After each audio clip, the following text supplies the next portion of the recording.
யாரோ ஒரு தேவனுடைய பிள்ளை இதே சத்தத்திற்காய் நீங்கள் எதிர்பார்த்து கொண்டிருக்கலாம். திரும்ப கட்டப்படுவேனா, திரும்ப என் குடும்ப கட்டப்படுமா, திரும்ப எனக்கு சுகம் வருமா, திரும்ப இந்த சூழ்நிலைகள் எல்லாம் சரியாகுமா, திரும்ப நான் அந்த காரியத்தை செய்வேனா, ஐயோ அதற்கு வாய்ப்பே இல்லை என்று கூட நீங்கள் நினைத்து கொண்டிருக்கலாம்.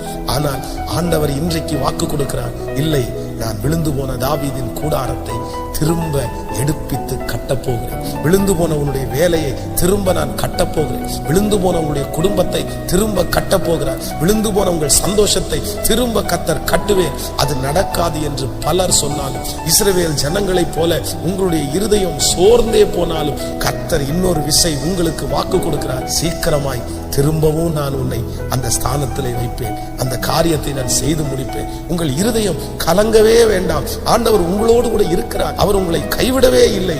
மறுபடியும் அந்த சூழ்நிலையை, மறுபடியும் அந்த உயர்வை கர்த்தரே தருவார்.